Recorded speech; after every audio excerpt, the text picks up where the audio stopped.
Well, hello everybody. This is Mrs. Ramirez, and today we are going to be doing an art lesson where we make things that look like stained glass windows.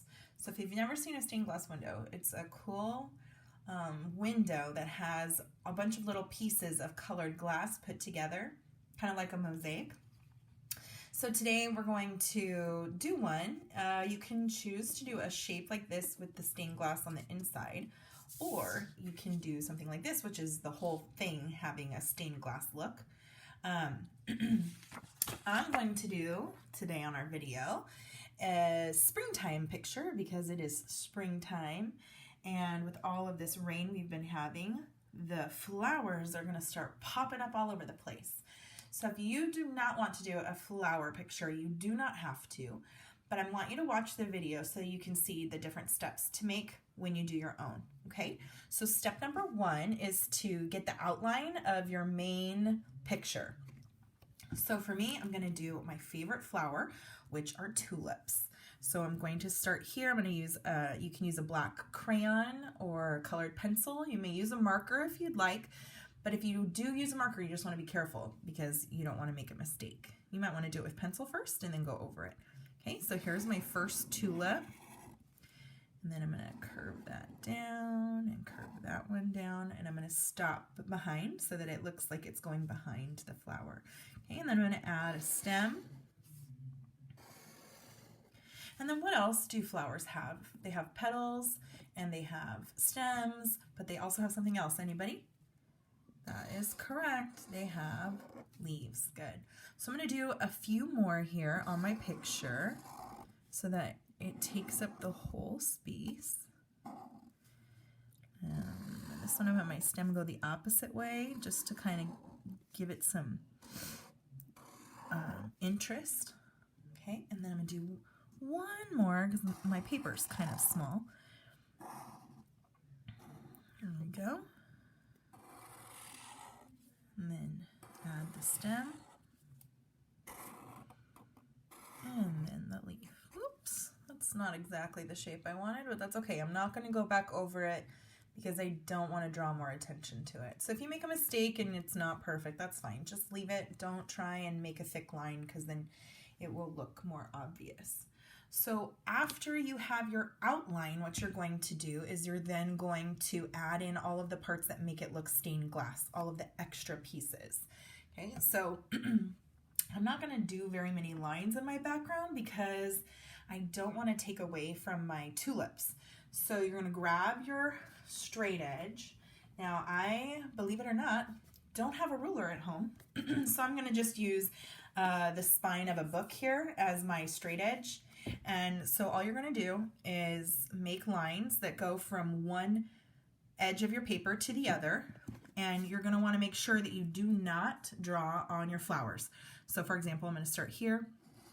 I'm going to stop when I get to my flower, move my marker down here to the other end, and then continue on until I hit the edge of my paper like that. Okay, and then I want to make my next line go in a different direction. So I'm going to move my book.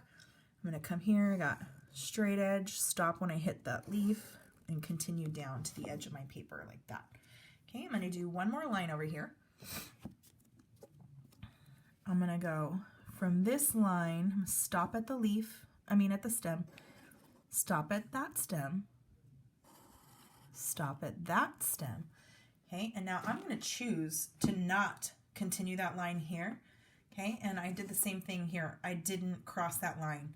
And that's okay because you want it to look like a mosaic and not all of the lines are going to go edge to edge. So I'm going to finish my background. Excuse me. And like I said, I don't want to do very many lines because I don't want to draw attention away from my beautiful flowers. So I'm going to keep my lines to a minimum.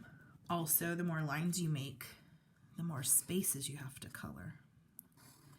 I'm going to do that one and stop right there. And then I'm going to do one more just to kind of break up this big piece here. Let's do it like this. Has anyone ever read this book, A Wrinkle in Time? I've never read it. And I wanted to watch the movie, but I don't like watching movies before I've read the book. The book is always better, and so I like going into the movie knowing what's going to happen and having a better idea of the story because there's more to tell. Okay, back to art. So now that I have my stained glass in the background and my picture in the foreground, I'm going to color. And what I want you to make sure that you think about is how you're going to color this. So I'm going to show you my butterfly one again. What I did was I used cool colors for the sky, greens, blues. I didn't use purple, but you could use purple if you wanted. And then I did warm colors for the butterfly. That way the butterfly stands out off of the green and the blue. So what I'm going to do for my flowers here is I'm going to make my flowers different shades of purple. I'm going to do their stems different shades of green. And then I'm going to do my background shades of yellow and orange and maybe pink. So it's kind of like a sunset or a sunrise. If you choose to do blue, that's fine, because there would be like the flowers are waving in the wind and you could see the sky in the background. That's a great thing about art. You can choose to do it however you want. So what you want to do is make sure that you don't put two of the same color next to each other. So for these two pieces on this tulip, I want to use two different colors of purple. And so I'm going to go ahead and color in this first section here. And by the way, twistable colored pencils are my favorite way to color. I am a really heavy colorer. I push really hard when I color, and so I tend to break crayons very easily. And also they're so small. My hands are bigger than your guys's, so I tend to break them or hold them awkwardly. So I love these twistable colored pencils because they're long like a colored pencil and they're really sturdy. Okay, so see, I used a dark purple and then a light purple. So then what I'm going to do is maybe choose the lighter purple here.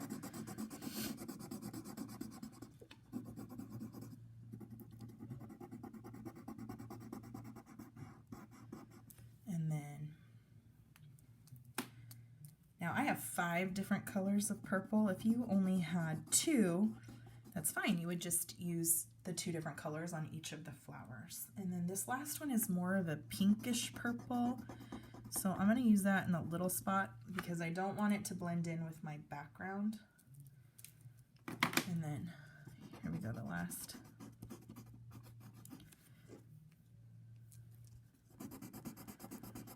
Section here.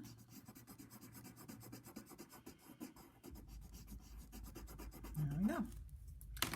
Now on to the stems. So I have 3 different colors of green, and so we're going to do the same thing. We're going to use different colors on each stem and leaf. So I'm going to start with this really pretty bright green to do the stem, but then I don't want to do that leaf the same color. So I'm going to hop over here and I'm going to do this leaf that color.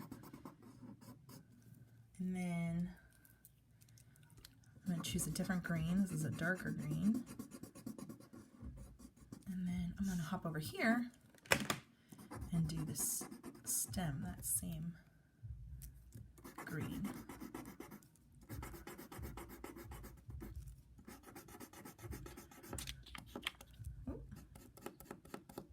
All right, and then my last color of green is more like a neon. So I'm going to color my last 2 stems, or my last stem and my last leaf. Okay, and then I can go into coloring the background. Now, I'm not going to make you watch me color the background because that will take a long time. But what I do want you to be aware of is the colors that you're using. So because this color here is very close to like a yellow, I would probably avoid coloring these sections in yellow because I want my flowers to stand out. If they are not standing out of the background, then it's going to be really hard to see. So I might use an orange and a pink in these 3 sections here because they're close to this, and down here as well.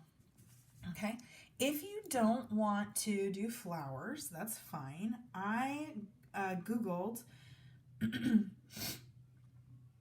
stained glass Drawings for Kids. And there were lots of cool designs. Parents, make sure you're supervising your children when they're online. So you can see they have lots of cool designs. If you even just did the whole paper like a stained glass without a design, that's fine too. But lots of really pretty designs, butterflies with the hills in the background. Some really, really pretty ones. Ooh, these are good. Look at the butterfly, a little chick, a flower, a star. That star would be really easy to do. The bird, really nice. Okay, so lots of easy things to do. Google stained glass drawings for kids. There's lots of ideas, but the simpler the better. You don't want to make anything too hard. And then, as always, you are going to sign your name at the bottom so that we know who made it. Let me get my pen. Here we go. Ooh.